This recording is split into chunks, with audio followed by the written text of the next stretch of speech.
John Kasich, former Republican governor of Ohio, outspoken critic of Trump, he spoke on CNN over the weekend about what he thinks the Joe Biden presidency should look like. Let's take a listen to what he said. Now is the time for Democrats, and I believe Joe Biden will do this, to begin to listen to what the other half of the country has had to say. But we have to listen to what those folks, those Republicans all across this country has had to say. The best thing that's happened to Joe Biden is the fact that the United States Senate is either going to be Republican or very close, and the far left can push him as hard as they want. And frankly, the Democrats have to make it clear to the far left that they almost cost him this election. And that congresswoman from Virginia warned the Democrats, you want to talk about defunding the police, you'll have no support. And I think this is an opportunity for Biden to talk about the center right and the center left of this country and what can be achieved. Because we have enormous problems with debt, Social Security, Medicare, health care. Little steps, little steps. One other thing, one Democrat told me at some point, if they'd have been more clear in rejecting the hard left, they would have appealed more to Americans who I believe essentially live in the middle. So I think actually he's in a better position today because being pulled from the left isn't going to work. Back with us, contributing editor with Current Affairs, former National Press Secretary for the Sanders Campaign, co-host of the Bad Faith Pod, Brianna Joy Gray, and Senior Director of Policy at the Conservative Partnership Institute, Rachel Bovard.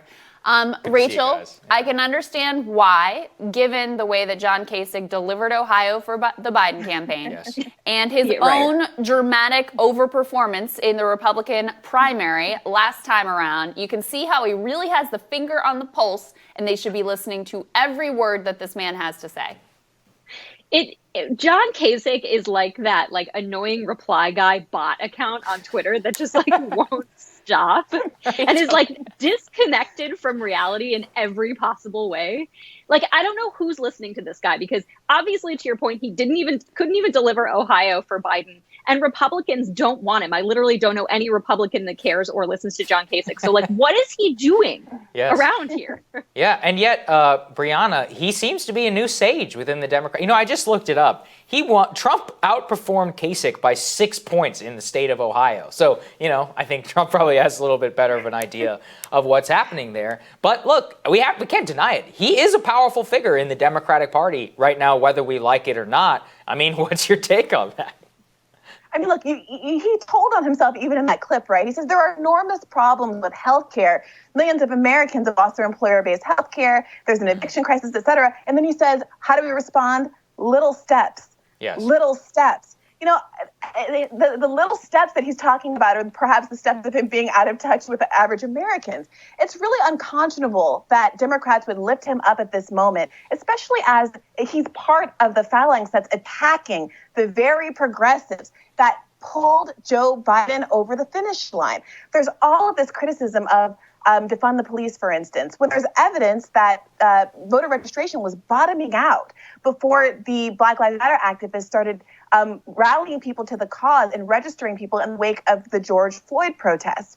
We see progressive ballot measures outperform Joe Biden all across the country. We saw a $15 minimum wage pass with over 60% of the vote in Florida, where Joe Biden couldn't pull it through. And then we heard reporting that the Florida Democratic Party was actually trying to distance themselves from the $15 minimum wage because they thought it was going to be too toxic for the Biden campaign. That is the perfect representation for what's going on in this country right now. The last thing we need, the last people we need in leadership are people like John Kasich. Yes. Well, and Brianna, I think there's an underlying issue or theory of politics here that's important to dive into, because the conceit of the Biden campaign and really the Democratic Party for the past, 30, 40 years has been that the way to win is to try to win over these Republican moderates, right? The white, suburban Republican moderate. The Lincoln Project gets millions and millions of dollars thrown at them to do exactly that thing. And what we saw in this election is Joe Biden won fewer Republicans than Hillary Clinton did last time around. Donald Trump won a larger share of Republicans. So all of their signaling, all of their John Kasich obsession, all of the Colin Powell at the DNC, all of that stuff that they did not pay off in terms of winning over Republican voters. Instead, what you saw is, groups like working class Latinos, working class African Americans slipping over to the Democratic Party. And so to me, look, Joe Biden got it done. He managed to get Donald Trump out of office. Congratulations. It was way closer than it ever should have been, given this man's track record in office. But to me, it makes no sense to focus your strategy on turning out the people that are already going to turn out versus trying to excite the base, trying to turn out the voters who are not regular, frequent voters who may actually show up for you if you offer an affirmative economic agenda like what you're talking about with $15 minimum wage, healthcare, et cetera. Yeah, look, as long as there's a real Republican on the ticket, no one's going to line up for the fake Republican. So why do Democrats keep trying to make themselves into some kind of Republican light? And so the reason people identify as Republican is because of some veneer, some outward facing idea of what a Republican is. If I stand like a Republican, walk like a Republican, say the word moderate a lot of times in a row, people are going to abandon their ideologies. Look, people voted for Trump in large part because they wanted a conservative Supreme Court, because they cared about issues like abortion. They didn't like it. So no matter how rude or uncouth Donald Trump was going to be, they were going to line up and back him. And the same thing is happening now. No matter what Joe Biden does, if a genuine Republican comes down the pike in 4 years, they're not going to think, well, Joe Biden was good to me. Let's not switch horses in midstream. This is what we're dealing with. Democrats have everything on their side in terms of messaging and what they ostensibly believe in. But people are fleeing from the party in droves. Look, Donald Trump won 4% more of the black male vote, 4% more of the black female vote, 3% more of the Latino vote of both genders, and less of the white male vote than he did in 2016. Yep. Those are facts. And what has the Democratic Party learned from this? That they want to throw their base under the bus, the Unite Here workers that knocked millions of doors and made this win possible. They want to throw all of the black voters who they're relying on in Georgia to make some kind of something happen under the bus, and instead put a conservative Republican from Ohio who couldn't even deliver his state at the top of the hierarchy here. It's disrespectful, and at some point, Democratic voters have to connect the dots and start figuring out a way to hold the party accountable.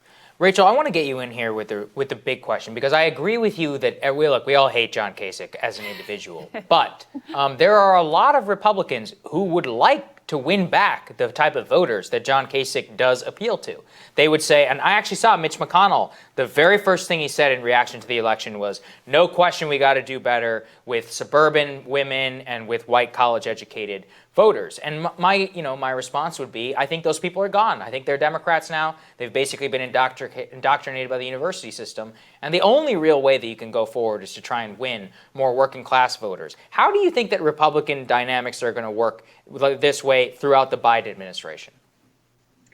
Well, I think Republicans tend to do this too, right? We tend to sort of try to appeal to voters that are never coming back, to your point. And there's a conceit, I think, that Republicans get into, that if we just cling to people like Jeff Flake, that'll bring us suburban women. And to your point, they're not coming back. And I think what Republican voters, base voters, really liked about Trump is that he was unapologetic. He didn't do that crap. You know what I mean? He was like, this is who I am. This is what we're doing. And so it's up to Republicans to learn that lesson, especially congressional Republicans. And I'm not sure that they're going to. You're already seeing the party immediately want to regress back to what it was. Like, the Trump years were a blip. The party's never changed. Yeah. I keep seeing these completely unironic tweets about Tea Party Express. And it's like, guys, you're missing it. You are missing it. The base of the party has changed, and it's now going to be demanding things from the Republican Party that are sure, we can talk about the debt, but not exclusively. Like, we have a working class party that cares about issues beyond like deficit and war and campaign finance. And so we're going to actually have to have a policy base for that.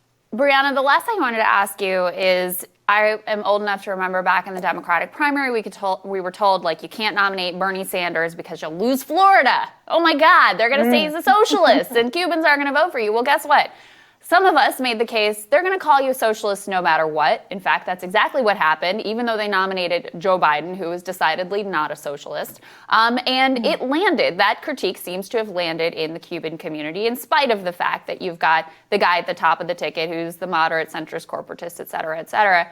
What do you make of that? How do you think about that? What's your response to those who say, oh, if you had nominated Bernie, it would have been even worse for you in that regard? Yeah, well, the thing that people seem to be missing is that there are other Latinos that aren't Cuban.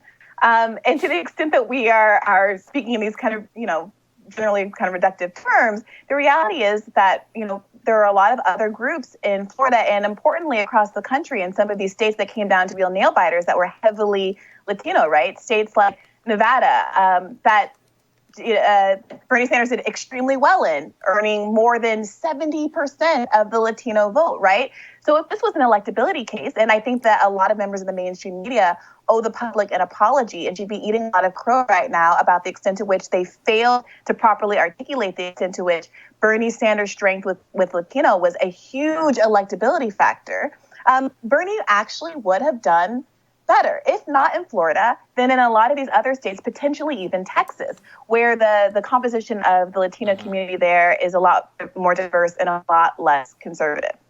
Yeah, I mean, we'll never know, but it's going to be an interesting question that we're going to have to think about over the next couple of years. Thank you guys so much for joining us. Perfect post-election. Yeah, you ladies are both great. Thank you so much. Thanks, guys. Thank you. Yep. Next on Rising, nearly every single national poll had Biden winning by a landslide. Now, journalist Sedgelani reveals what pollsters got wrong this election season. That's when Rising continues.